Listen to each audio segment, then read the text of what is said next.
¡Hey! ¿Te gustan las apuestas? La emoción del riesgo. Ganarlo todo. Oh, tengo la compañía de videojuegos perfecta para ti.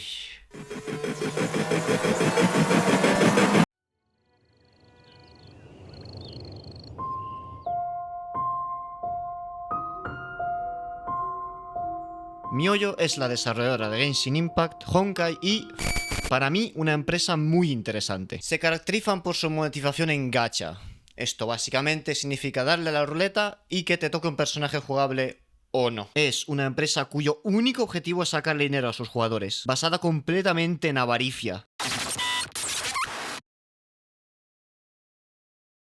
O por lo menos, esto es lo que la gente que no juega sus juegos les gusta decir. Absolutamente destituir todo su valor artístico únicamente por la manera en la cual están monetizados. Y esto tampoco lo veo tan mal, sinceramente. A mí tampoco me gusta, ¿vale? Yo no estoy aquí para daros un discurso de por qué las apuestas son malas. A lo mejor lo hablamos en stream. Si no fueran así, serían mejores productos. Sí. Pero ponerlos en la misma bolsa que otros sistemas igual o más predatorios me parece poco sincero. ¿Veis? Yo tengo un problema con esta compañía. Y a pesar de todo lo que acabo de decir, sus juegos son bastante buenos.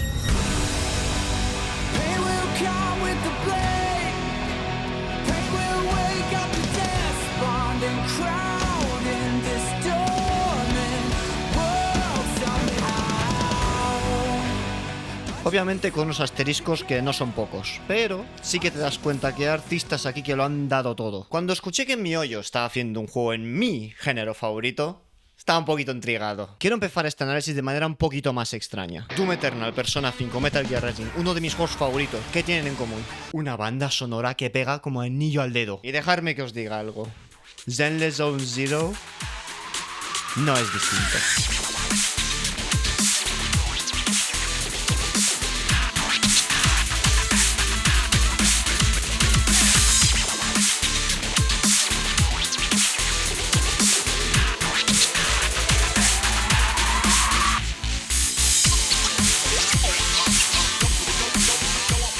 No lo entendéis. Tengo que empezar por la banda sonora porque es una absoluta locura. Y no solo por las canciones en sí, sino por lo bien que están relacionadas con la temática del juego. Cohesión artística es la palabra que lo describe bien. Es cuando todos los aspectos de un juego están en completa sincronización. Una completa orquesta de los sentidos. Zenless está ambientado en un mundo donde existen los androides y las armas láser, pero aún usan CRTVs y cintas de casete. Esta temática de, llamémosla retrofuturismo, está en todos los aspectos del juego. Las cinemáticas tienen un rollo de película alrededor de ellas. En uno de los principales sistemas de jugabilidad te ves maniobrándote por televisores y claramente su banda sonora es EDM mezclado con electrónica, llena de elementos analógicos, a veces sonando como si estuviera glitcheada.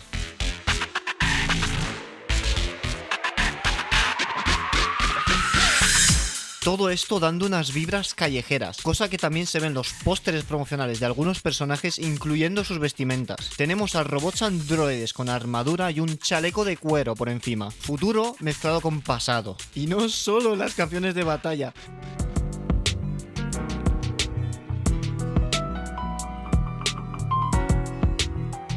Hay algún tema aquí que podría ponerla haciendo cualquier tarea de la casa. Ahora ya sé por qué a la gente le gusta tanto la chica lo-fi.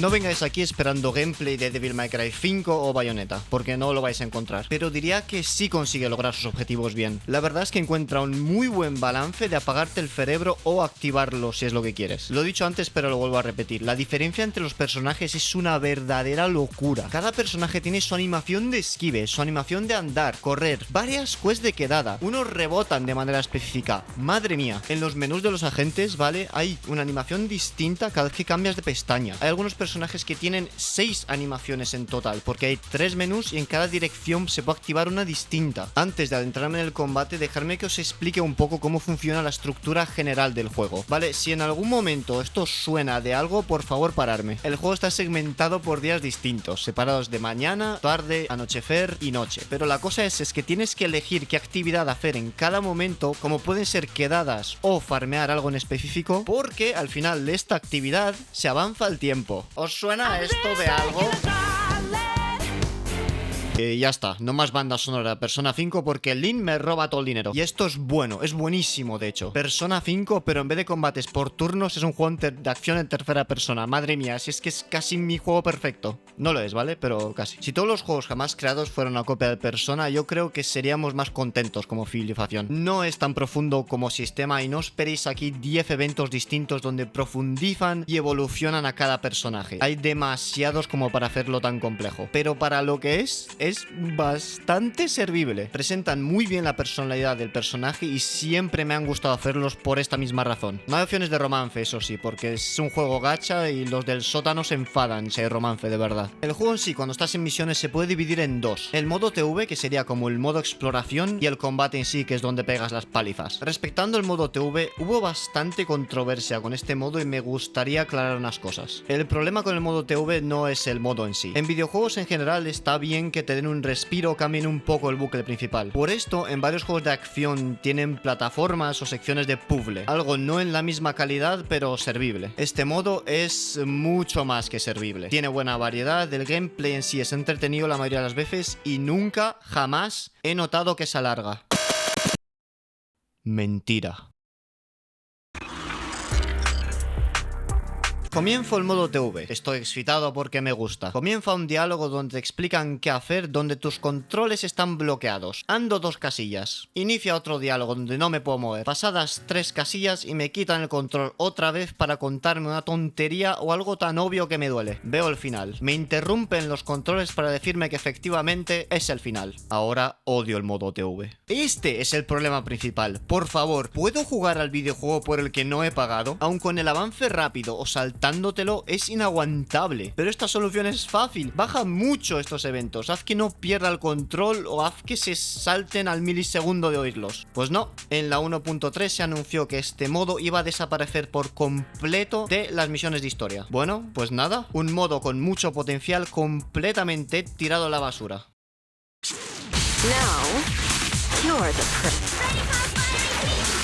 El combate en sí es muy satisfactorio también. Atacar, esquive y lo mejor de todos los juegos siempre, parry.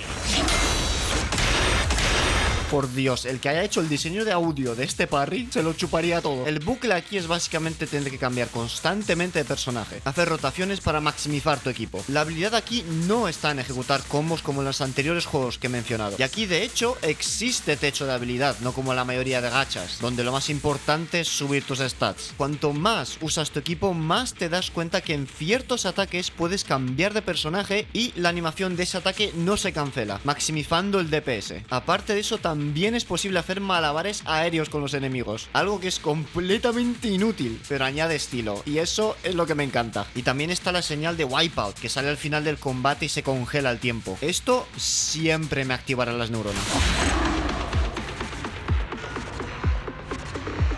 Espera, que hemos hablado muy bien del juego, así que toca balancearlo. En Zenless el juego te hace auto-tracking a los enemigos. Esto, bien. Lo que no puede ser es que tenga un botón dedicado para centrarme en el enemigo, pero cuando estornuda al que está a 5 bloques, se cambia. Usar el centrado en este juego es de las cosas más desagradables que he experienciado en mi vida. Volviendo a lo positivo, lo mejor del combate es sin duda sus bosses. Todos y cada uno de ellos es increíble, excepto este.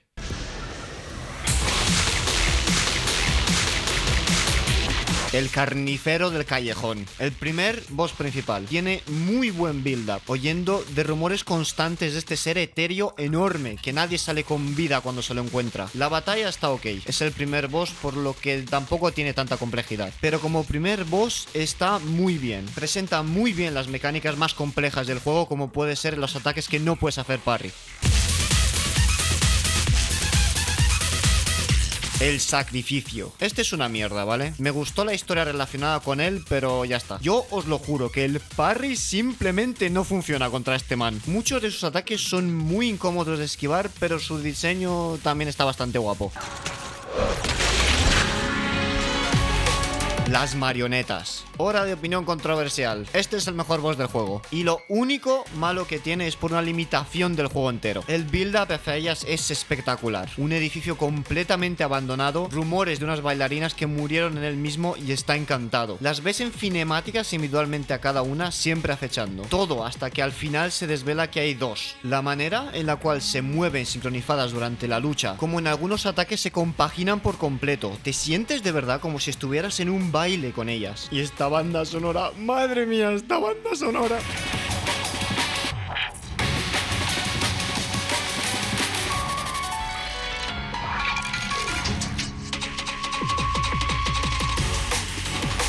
Es simplemente un goce para los sentidos. Muchos de estos ataques son los mejores diseñados de todo el juego, muy satisfactorio esquivarlos. Me recuerda mucho a los príncipes demonios del Dark Souls 3, la manera en la cual combinan sus ataques. La principal crítica de esta batalla es que si tú tumbas a una bailarina, la otra puede revivir después de un tiempo, por lo que se necesita distribuir el daño entre las dos, cosa que sería muy sencilla si el centrado funcionara. Pompeii. Su historia está muy bien y gameplay más o menos al mismo nivel que los otros, diría. Eso sí, míralo. Voy a darle a él el premio del diseño más duro que he visto en mucho tiempo.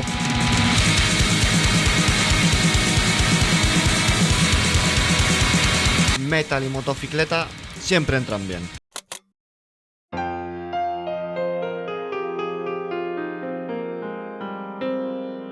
Cuando yo era niño, solo soñé con una cosa: un juego hack and slash que tenga un endgame que es muy bueno. Y mis plegarias han sido contestadas.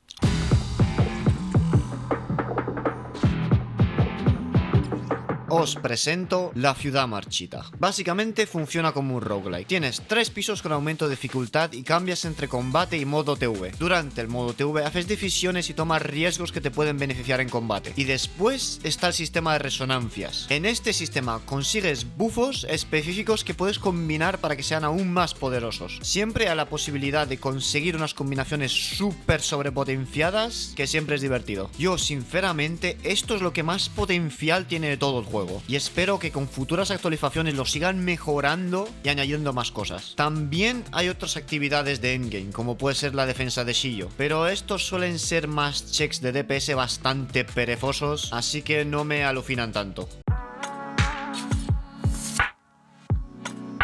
La historia tiene sus problemas. Pero vamos a empezar por lo bueno. Lo he dicho antes, pero lo vuelvo a repetir. MiHoYo tiene puro arte para crear personajes. Más allá del diseño y físicas, todo lo que viene a ser su personalidad, simplemente interactuar con alguno de ellos es una maravilla. Y después está toda la temática relacionada con ellos. Los ataques de Ellen están inspirados en cómo ataca un tiburón, porque es una híbrida y por eso pone tiburón en su cola, por si no os habéis enterado. De hecho, toda la temática de su grupo entero me parece súper única. Son personajes de películas de terror, pero en atuendo de sirvientes. Lycon es un hombre lobo, Rina es un fantasma y Corinne es Frankenstein. El grupo de las liebres astutas es sin duda mi favorito, vamos, la chemistría que tiene cada uno de ellos es súper entretenida. Ambi es probablemente mi personaje favorito por su humor. Oh, I've mutated into a monster.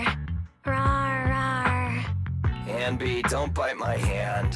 You're gonna hurt your teeth. Sorry, I was just trying to cheer Nicole up. Y por su diseño que digamos que me recuerda a alguien.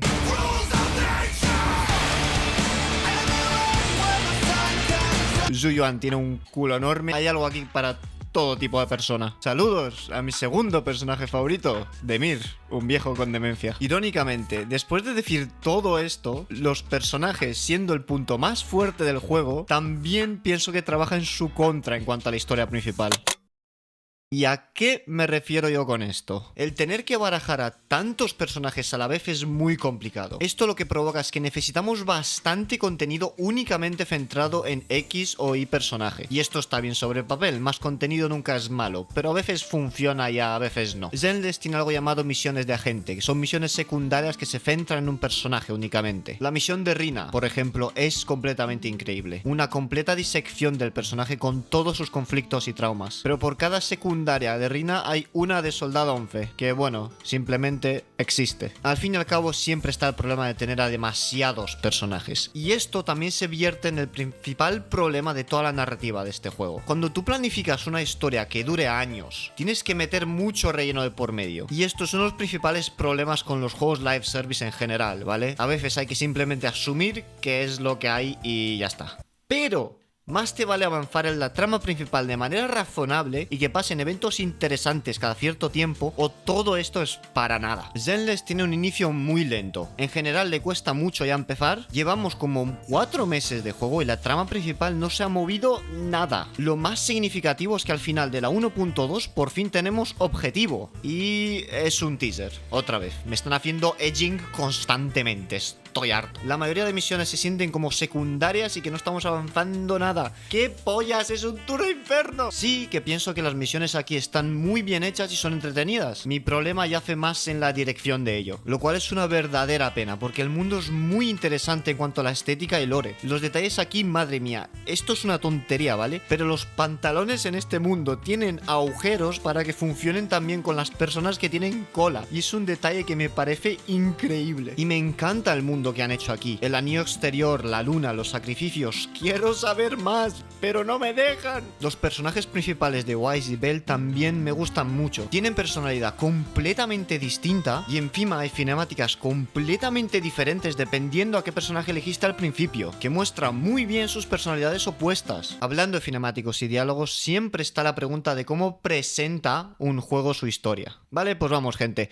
Nuevo día que me despierto, nuevo día que me quejo de los diálogos del Genshin Impact. Son horrendos. ¿Quién ha diseñado esto? Y no me refiero a su contenido, sino a todo lo que lo rodea. Primero la duración, ¿vale? No va en coña. Acabo de instalar el juego para grabar y lo primero que me encuentro es un diálogo de 20 minutos. Hay maneras más interesantes de presentar la narrativa. Al fin y al cabo estoy jugando un videojuego. Esto es un medio interactivo, ¿no? En juegos normalmente cuando tienes una sección de diálogo larga, suelen hacer que los personajes sean un poquito más animados, que estén en movimiento constantemente o que siempre esté ocurriendo algo para mantener al jugador visualmente entretenido. Persona 5 es muy bueno haciendo esto. Es probablemente mi crítica número 1 hacia los juegos de MiHoYo. Son muy buenos haciendo historias, pero es que me lo ponen en diálogos donde están las mismas 3 animaciones en constante bucle y se me quitan las ganas. ¿Y han arreglado esto en Zenless? Bueno, existen 4 maneras en las cuales Zenless presenta la historia. Primero, diálogos. Básicamente exactamente lo mismo que he dicho el Genshin. Aquí por lo menos son más aguantables porque parece que duran menos y se suelen delegar a misiones secundarias o de quedadas. Conversaciones, donde ponen a los personajes en rectángulos separados. Mejor que lo anterior, pero tampoco tienen nada especial. Por lo menos hay algo más de animación comparado con las anteriores. Tercero, las tiras de cómic. Estas están bastante bien, la verdad. Este estilo no me suele gustar mucho en juegos porque se siente como una excusa de no hacer cinemáticas, pero aquí están bastante bien dirigidas y justifican su existencia por cómo son las cinemáticas. Y cuarto, cinemáticas. Todos sabemos lo que son las cinemáticas, así que no lo voy a explicar. Pero aquí hay algo un poquito más especial. ¿Y por qué necesitamos tantas maneras de mostrar la historia? ¿No podría ser todo cinemáticas y ya está?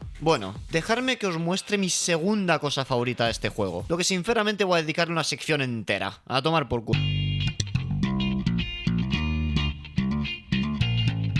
Os voy a poner una cinemática y comentamos después. We did it. Anby, what you felt. That was the Ethereals, right? Not sure. Was it? So, manager, where should we go from here? Hang on, let me check. Nakamura! Yeah, officers. I thought that was gonna take my nose Are off. those scissors? Who's there?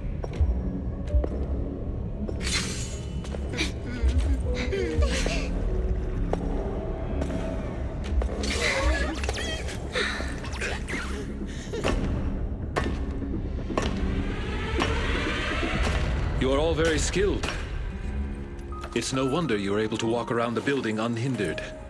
But please, stop there. Si algo os destaca de esta cinemática es que la animación está a otro nivel. Es de las mejores animaciones que yo he visto en un juego. Hay muchísimas técnicas que se usan aquí. El squash and stretch, que es cuando se estrechan partes específicas del visual para representar mejor el movimiento. El smearing, que son los visuales borrosos para representar velocidad. Romper por completo los huesos para exagerar aún más el movimiento. Pero lo más interesante de todo esto es que no todas estas técnicas están aplicadas por igual a todos los personajes. A los menos serios se les exagera mucho esto, pero en contraste a los más serios no se les aplica tanto. He de deciros que yo soy una persona que nunca le han gustado mucho las cinemáticas. Prefiero gameplay y ya está. Pero es que incluso aunque te dé igual la historia, ¿vale? Quieres ver la siguiente cinemática simplemente por el placer visual que es.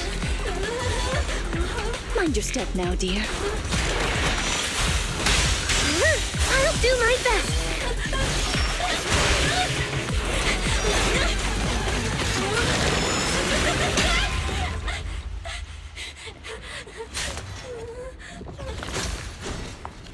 No me puedo ni imaginar el tiempo que les cuesta hacer una cinemática. Aquí unas pocas ideas que no cabían en ninguna otra sección, así que las voy a dejar para el final. Sé que me he quejado mucho del sistema de monetización de este tipo de juegos, pero he de decir que el de ZZZ es súper generoso, la verdad. Se hicieron unos cálculos y más o menos te puedes garantizar 100% cada 2 personajes. Y probablemente sean aún más, ¿vale? Porque esto no tiene en cuenta los eventos. También he de anunciar que no he perdido ni un solo 50-50 en todo este juego, así que aseguraros de poner en los comentarios lo mucho que me odiáis, ¿vale? También he de destacar que el guión para este vídeo fue creado en la 1.2, la actualización de Tour de Inferno. Y estoy seguro que con futuras actualizaciones van a mejorar muchas cosas, ¿vale? De hecho, algunos argumentos que presento aquí probablemente sean incluso irrelevantes en el futuro. Los juegos de MioYo por lo general suelen mejorar mucho con el tiempo. Suelen arreglar bastantes cosas. ¡Quieto parado ahí!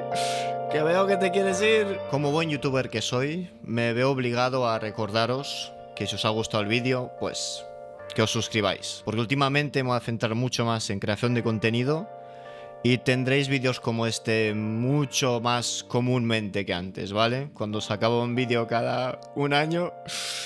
Esa estuvo guapa, ¿eh? Si estáis viendo este vídeo el día de salida o el día de después, estaré probablemente en stream jugando al Zenless, ¿vale? Jugando la parte de historia de la 1.3, 4 y 5. Y también hago streams en Twitch todos los martes, jueves y domingo a las 6 PM. Intento ser lo más constante que pueda, ¿vale? Este vídeo acabó siendo mucho más corto que mis anteriores, pero bueno, yo creo que he cortado bastante la morralla y me ha gustado cómo me ha quedado, la verdad. Si queréis probar el Zenless está gratis. Yo os lo recomiendo, a mí me ha gustado, sorprendentemente. No esperaría que me gustase tanto, pero mira, aquí estamos y ya está. Tera. ¡Cachín! ¡Cachín! ¡Cachín! ¡Cachín!